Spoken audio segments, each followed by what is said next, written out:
Dito mo yung mga nagbablog, sandali lang. Putol-putol. Oo. Yung mga sa Reels, sa TikTok, sandali lang yon. Hindi katulad nung sa YouTube na medyo, pwede namang mahaba-haba sa YouTube. Bagalan natin palusong eh. Ay, palusong daw, babagalan daw. Oh. Yan mo yung welcome to the capital of the Nueva Ecija, Palayan. Unan mo, ayun.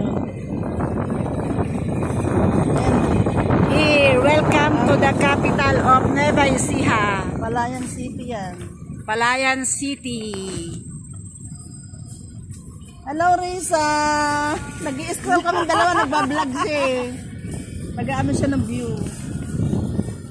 Sinasabi mo pa Para, hindi, para at least alam nila na may purpose yung ginagawa natin. Alalang? Oh, ala. Diba? Alangan namang wala lang. E-bike lang to e-bike lang siya pero malayo mararating namin. Tapos pag naubusan kami ng baterya, magtutulak na lang po kami. Sana all naka-e-bike. Pwede ba? Bumalik na tayo kasi 45 sige, ano balik na tayo. Alam mo ba, ito yung ano ni Ate Ele? Nung kalakasan nung bago after pandemic. Ate Ele ni Kapito? Oo, at hindi, Ate Ele ni na Pascasio. Kala ko si Kapito. Ang pangalan ng ano nila. Ala na naman yung ano mo. Riders. Nawala na, ang daming kubo dati niyan. Riders Sa mga sandalan. Ano ang kainan yan? Tinanggal na nila yung kubo. Napakaganda niya ng bawang bukas. Dito mo yung mga huminangan bigla after ng pandemic. Kaya ng pwesto ko sa Lerma.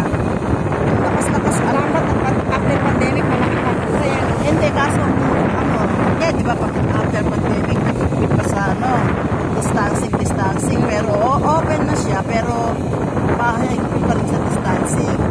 Alam mo ba, pag hindi kami nagbubukas ng Sunday, pero sayang kami. Nagbukas kami, ano siya. May mga tiyanggi-tiyanggi sa gilid ng daan, bilihan ng prutas. Tapos namin magsimba nila yan. Tauhan ko na sila sila Lea. Nag-o-open kami alas 2 ng tanghali.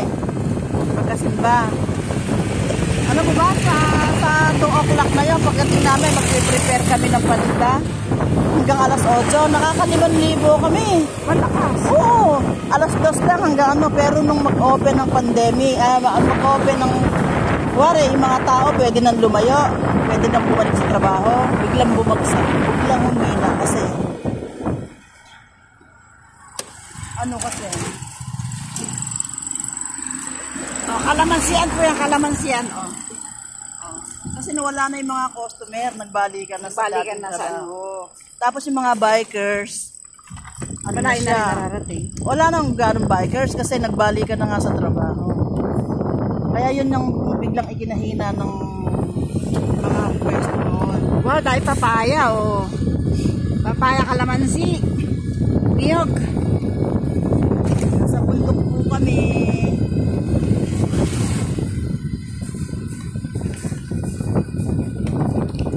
Ay, di ko nga ito kay Kuya Prince mamaya.